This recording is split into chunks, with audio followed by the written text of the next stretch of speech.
Bonsoir à tous et bienvenue dans un nouvel épisode de Hail. Comment allez-vous? Est-ce que les vacances sont bien passées pour ceux qui en avaient? J'avoue que je sais pas vraiment quand étaient les vacances de chaque zone cette année parce que j'en avais pas, donc je suis un peu perdu dans le temps, mais en tout cas pour ceux qui n'étaient pas en vacances, j'espère que vous avez apprécié les transports en commun vides, les routes vides. Si c'est pas votre cas, j'espère au moins que votre petit déjeuner était agréable aujourd'hui. Tout le monde ne prend pas forcément de petit déjeuner, oui voilà. Premier débat de fond réellement capital pour la chaîne, est-ce que vous prenez un petit déj? Ça fait 30 secondes que je parle. On est déjà plus dans le sujet, donc en tout cas ça me fait plaisir de me retrouver dans ce micro pour vous parler. Comme vous pouvez le voir, je suis plutôt sur une vidéo toutes les 2 semaines que 2 par semaine, donc ça fait à peu près 2 semaines depuis le dernier épisode, et comme d'habitude, bienvenue à tout le monde, à tous ceux qui ont rejoint la chaîne depuis mercredi dernier, je vous souhaite la plus chaleureuse des bienvenues. Moi ça me fait chaud au cœur de vous compter parmi nous, et puis plus largement merci à tous pour vos retours sur le dernier épisode qui était hyper gentil, hyper encourageant. Je me répète peut-être, mais vos retours sont hyper précieux pour moi, et chaque épisode ça me remplit de joie de vous lire, donc merci, vraiment, tout simplement. Ouais, on va chialer, ouais. Mais bon, en même temps, si sur 100 épisodes vous êtes bienveillant, sur 100 épisodes je vous remercie, c'est normal, dis donc. En tout cas, je suis heureux de vous avoir ici, et sans plus attendre, on va commencer.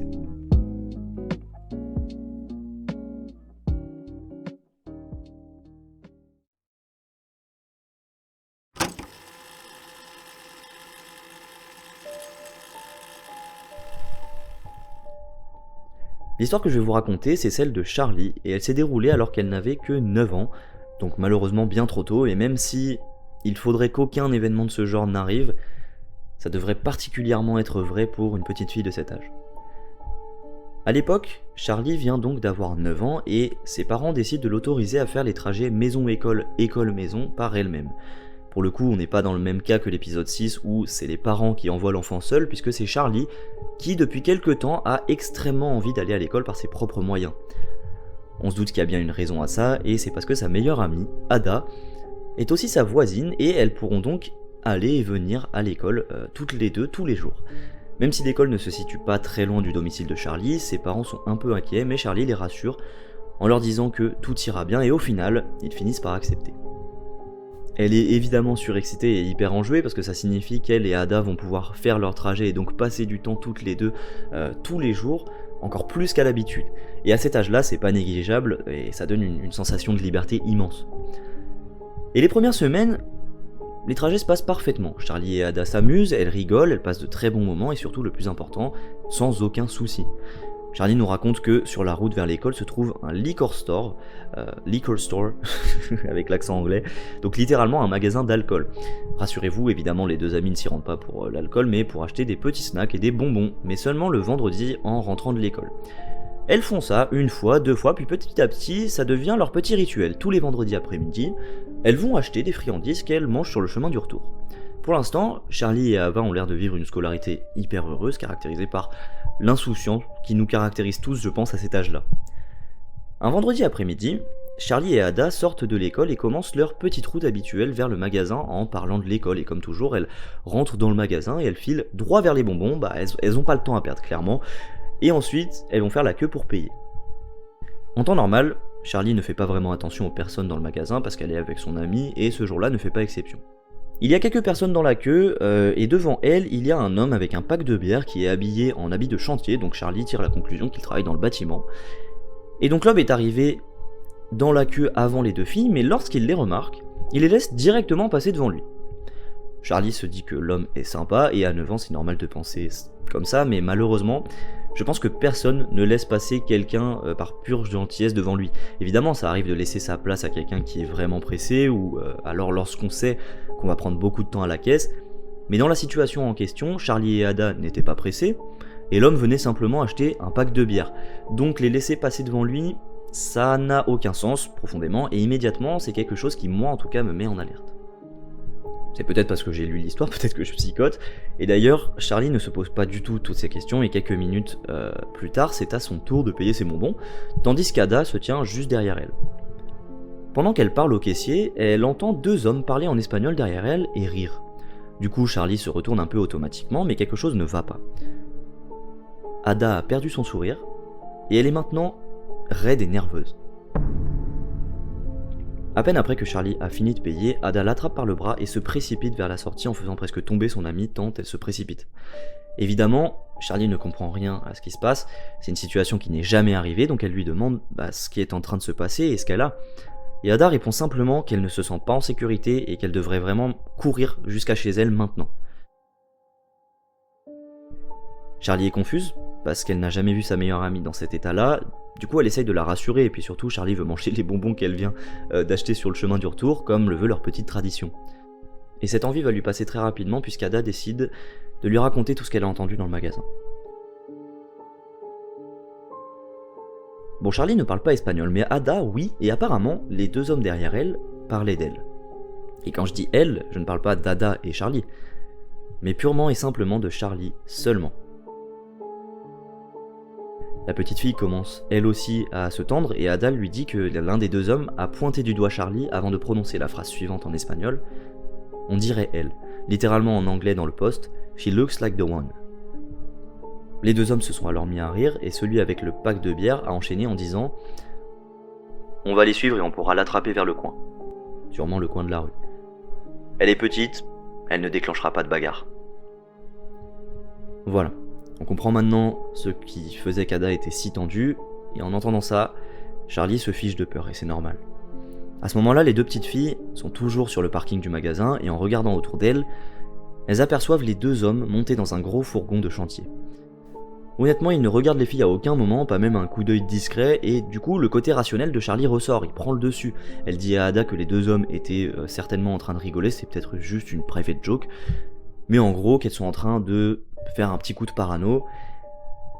Et elle nous dit littéralement, et c'est ses propres mots, mon gars, qu'est-ce qu'elle avait tort. Ada n'est pas du tout d'accord avec Charlie, les hommes étaient très sérieux, et là, il faut commencer à courir pour elle. Comme on le disait au début, le chemin entre l'école et leur maison respective n'est pas très long, donc en courant, elles seront très vite chez elles. Charlie hésite, elle est quand même sceptique, jusqu'à ce qu'elle se retourne au bruit d'un moteur, celui du fourgon, juste derrière les deux amis. Là c'en est bien trop, avec la panique et la peur que Charlie a ressentie avec les mots prononcés par la personne qui parle espagnol. Elle regarde son ami, il ne leur faut qu'une seconde pour prendre une décision, elles se prennent par la main et elles se mettent à courir aussi vite qu'elles le peuvent. Charlie et Ada ont le cœur qui bat maintenant à tout rompre, elles n'osent même plus se retourner tant elles sont terrifiées. Les deux sont en pleurs, il faut imaginer deux enfants courir désespérément dans la rue, c'est un horrible spectacle qui se déroule. Chose tristement ironique, Ada et Charlie finissent par faire tomber leur paquet de bonbons dans la panique. Elles tournent au coin de la rue et là se trouve le fourgon des deux inconnus. Le passager en descend et commence à s'approcher de Charlie et Ada sans dire un mot, ses yeux comme bloqués sur Charlie. Jamais elle n'a été aussi terrifiée de sa vie, elle est presque incapable de bouger. Cependant, Ada se met à hurler sur l'homme en espagnol et celui-ci commence à se mettre en colère, il commence à s'énerver. Donc la situation commence à devenir dramatique, mais à la gauche de Charlie se trouve une route avec du trafic, et elle comprend que c'est leur seule et unique porte de sortie. Les deux amies n'échangent pas un mot, elles savent ce qu'elles ont à faire, et elles tapent un énorme sprint jusqu'à la route en question. Elles la traversent sans regarder. Charlie nous dit qu'elle manque de se faire renverser par une voiture, mais heureusement le conducteur écrase la pédale de frein en klaxonnant, et peut l'éviter. Les deux enfants ne s'arrêtent pas de courir jusqu'à arriver à un pâté de maison de leur domicile. Elles sont à bout de souffle, épuisées par la course, et puis surtout en état de choc. Et alors qu'elles pensent être tirées d'affaire, elles entendent des sifflements et bien évidemment ils proviennent des hommes de l'autre côté de la rue, la fenêtre de leur fourgon ouverte. Évidemment les filles se remettent à courir dans la direction de leur maison et heureusement, la mère de Charlie se trouve dans le jardin devant la maison de Charlie. À l'instant où elle les aperçoit, elle est complètement choquée de voir sa fille et sa meilleure amie courir pour leur vie littéralement en pleurant. Et en arrivant à son niveau, Charlie et Ada ne parviennent tout simplement pas à s'exprimer, elles sont en état de choc et la seule chose qu'elles arrivent vraiment à dire, c'est « un fourgon nous poursuit ». À ces mots, la mère de Charlie se précipite dans la rue pour identifier le fourgon et elle a une attitude extrêmement protectrice envers les deux filles et elle le voit s'éloigner dans le sens inverse. Juste après avoir pris le temps de calmer Charlie et Ada, elle appelle la police pour rapporter ce qui vient de se passer, mais rien ne ressortira jamais de cette affaire et Charlie n'a plus jamais eu le droit d'aller à l'école toute seule.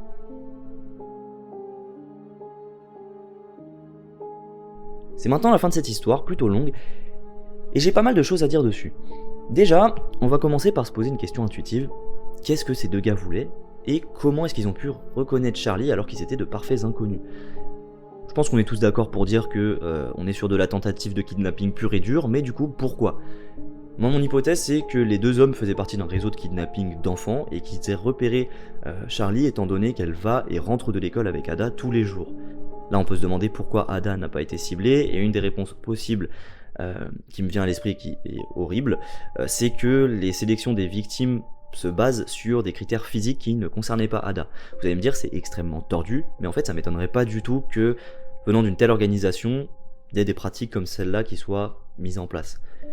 Attention quand même, tout ça c'est purement hypothétique, j'ai aucune preuve de ce que j'avance, je fais uniquement des déductions sur cette histoire, et en tout cas, je pense qu'on est juste extrêmement heureux que les deux enfants s'en soient sortis saines et sauves, et ça c'est notamment à la très bonne intuition d'Ada et au fait qu'elle ait insisté pour s'en aller au plus vite. Mais vous commencez à me connaître, je me suis demandé si on pouvait vraiment croire à cette histoire. Et encore une fois, selon moi, on a affaire à une fiction. Mais une fiction plutôt bien ficelée pour moi en tout cas.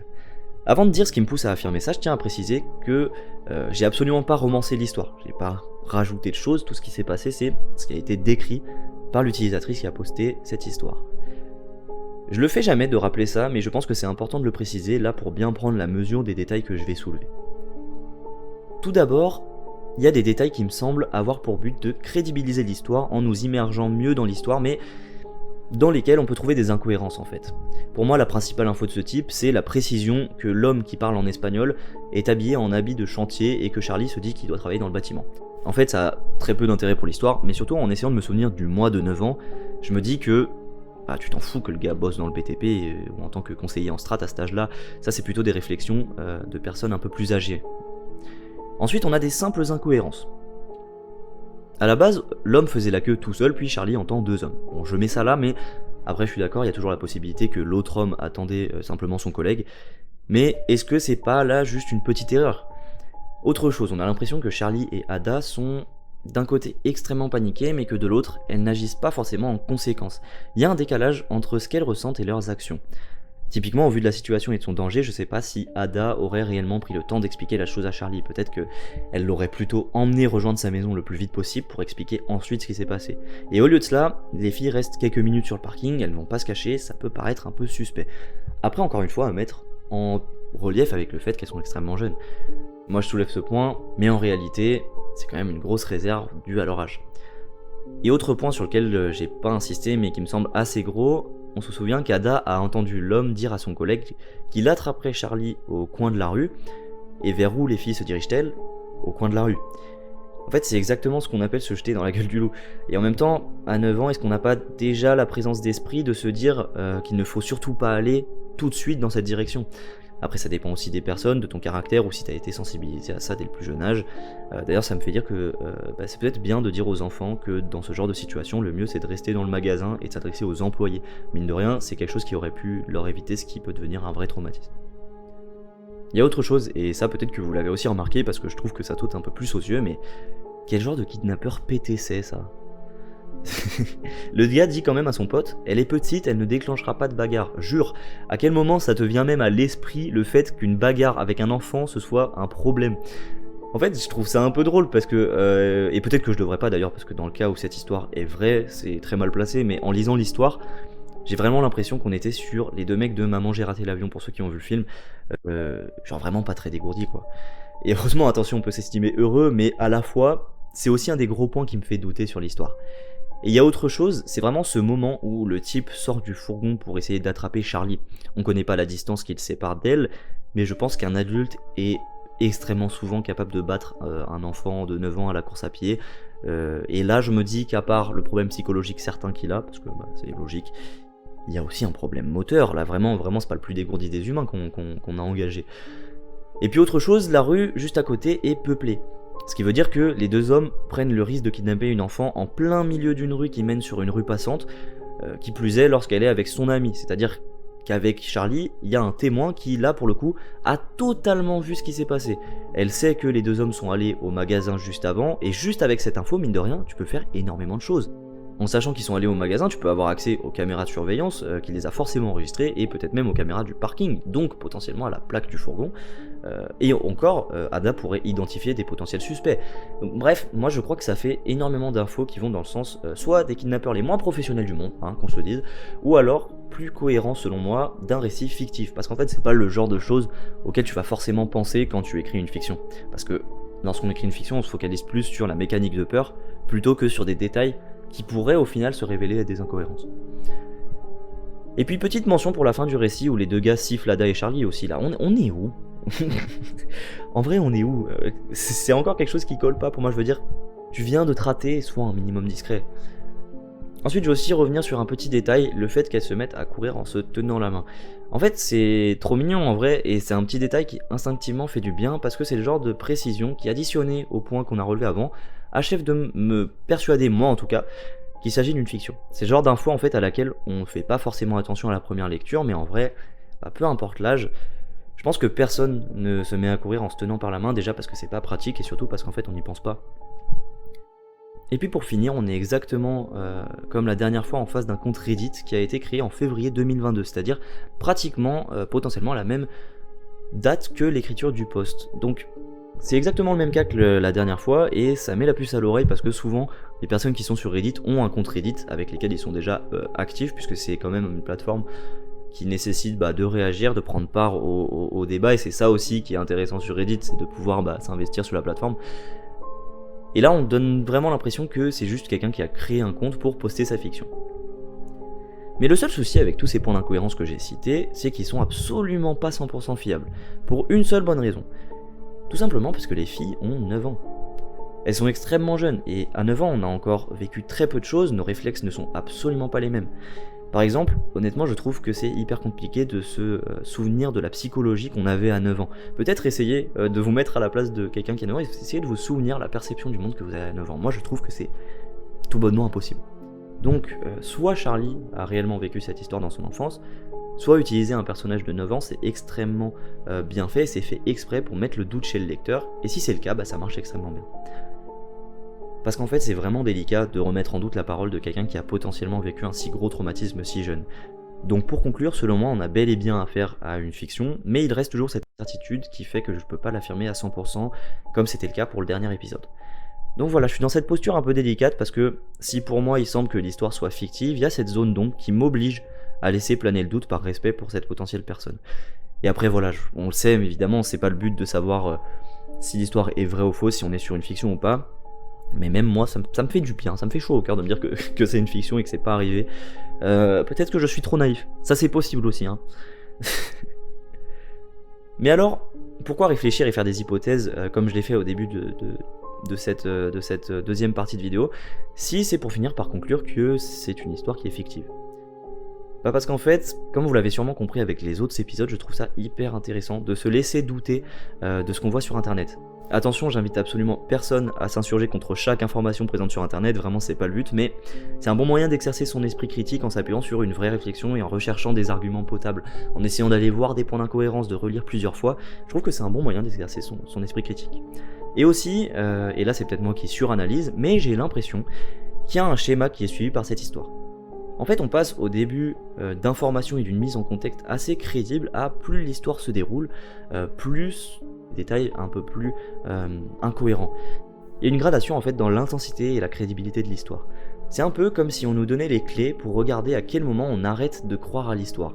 Et justement, l'auteur du post finit par la toute dernière phrase suivante: « Je n'ai jamais plus eu le droit d'aller toute seule à l'école ». Et quand on y réfléchit, c'est extrêmement fataliste, extrêmement arrêté, mais il y a forcément un âge dans la vie d'un enfant où il doit aller à l'école seul. Je pense que ses parents ne l'ont pas amené et ramené de l'école jusqu'à 18 ans. Et quand on y réfléchit, il y a forcément un âge dans la vie d'un enfant où il doit aller à l'école seul. Je pense que ses parents n'ont pas amené à l'école et ramené de l'école jusqu'à ses 18 ans, ça me semble très peu probable, très peu possible.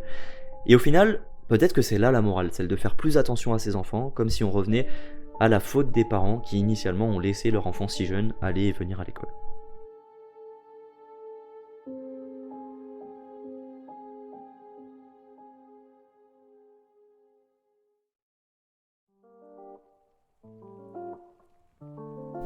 En tout cas j'aime cette histoire, parce que évidemment elle se termine bien, et parce que les mécaniques de peur qu'elles utilisent sont hyper intéressantes. En fait comme d'habitude on a le facteur de l'inconnu qui est la première source pour moi de peur chez la plupart des gens, mais en plus on a cet inconnu dans une situation connue et habituelle, qui est le trajet du retour qu'on nous décrit comme un moment quotidien hyper joyeux et agréable. Et c'est mis cet accent aussi sur le fait que le moment soit un très bon moment pour les deux personnes. Et c'est pour ça aussi que toutes les mécaniques d'intrusion, moi elles me font hyper peur, parce qu'en fait c'est un inconnu, c'est-à-dire par définition quelqu'un qu'on ne connaît pas, dont on ne connaît pas les intentions, qui porte atteinte au cadre qui est censé être le plus rassurant, c'est-à-dire la maison. Voilà, c'est la fin de cet épisode qui doit être un des plus longs de la chaîne. Ça m'a pris honnêtement pas mal de temps à l'écrire, donc je suis quand même plutôt content de vous le proposer. C'est possible que du coup les prochains épisodes soient un peu plus légers, mais je suis tellement content en fait quand je tombe sur des fictions que c'est quand même pas sûr. Ça se trouve je vais retomber sur une fiction, enfin sur un récit qui pour moi est une fiction encore une fois, et je vais refaire un épisode de 20 minutes. Mais en tout cas on verra, et voilà, je vais essayer peut-être de proposer un épisode un peu plus léger pour la prochaine fois en tout cas. En tout cas, moi j'espère que cet épisode vous a plu et que j'ai réussi à vous plonger dans l'histoire, ou même à vous faire ressentir des émotions que j'ai ressenties lorsque je l'ai lu. Et encore une fois, merci de me soutenir. Il y a des personnes qui ont réagi directement à la sortie de la dernière vidéo et c'est trop agréable, c'est génial, et plus largement un énorme du coup merci à tous pour vos retours. Et forcément n'hésitez pas un instant à me poser vos questions, me faire une critique constructive pour faire évoluer le format, ou juste me laisser une trace de votre passage ici, ça me fait toujours extrêmement plaisir. J'adore cette interaction qu'il y a sur YouTube, et mine de rien la chaîne grandit, on est presque à 500 abonnés, ce qui est beaucoup.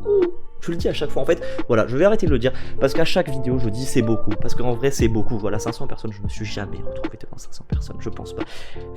Bon, la petite confession, d'ailleurs j'ai jamais fait de concert par exemple, mais ça vous intéresse pas ça. Mais donc 500 personnes c'est beaucoup, donc encore merci pour tout, et surtout pour votre bienveillance, vous êtes tout simplement géniaux. Et sur ce, je vous souhaite une excellente soirée ou journée, et je vous dis à bientôt pour un prochain épisode.